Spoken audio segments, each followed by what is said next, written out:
lieux où nous avons désormais le droit de nous rendre. T'as vu là? Chunyi, c'est vers là en fait. C'est surtout cette zone-là qu'on ne peut pas aller. Qu'est-ce qui se passe si on traverse ces zones-là? Le QR-code devient rouge. Et quand ton QR-code est rouge, tu peux pas quoi. Tu peux aller nulle part. C'est ça qui est embêtant. Un QR code santé, sorte de passeport électronique qui traque 24 heures sur 24 nos déplacements. Impossible de s'en passer de ce QR code. Il faut le scanner toute la journée pour entrer dans un taxi, mais aussi pour entrer dans un magasin, un restaurant ou dans n'importe quel lieu public. Ça quoi là, hein? C'est bon, je suis verte. Et verte, ça veut dire quoi?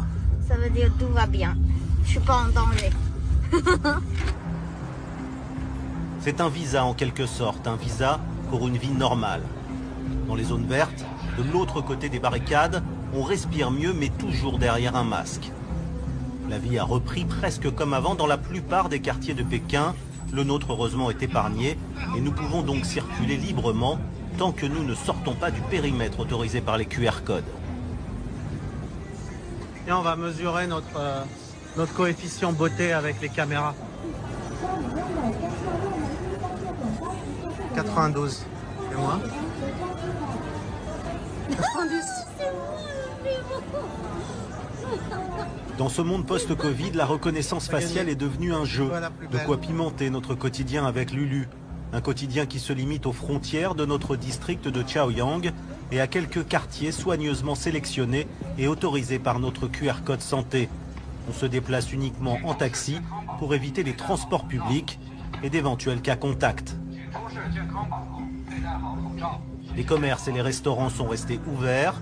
Le quartier de Sanlitun, l'un des endroits les plus prisés de la jeunesse dorée pékinoise, est plein comme chaque week-end. Les boutiques de luxe sont ouvertes.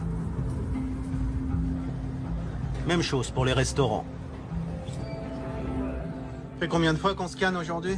100 000 fois. Dans ce monde post-Covid, les robots commencent même à remplacer les humains.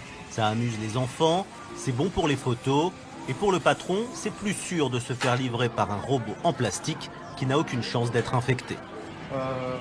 La cuisine est au premier étage. Après, la commande, les plats vont arriver au deuxième étage, puis ensuite aller vers chaque table. Pendant tout le trajet, il n'y a aucun contact avec les gens.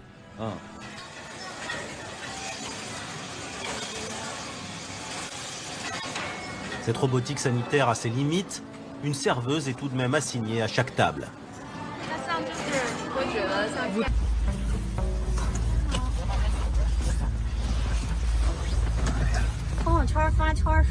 J'ai vu sur ma page WeChat qu'il y a aussi des chauffeurs qui sont allés se faire vacciner. Oui, moi je suis vacciné depuis hier. Vous l'avez fait hier? Ah oui, tous les chauffeurs de Pékin vont être vaccinés en seulement 3 jours. Tout Pékin? Ah oui. En 3 jours? Oui, oui. Waouh!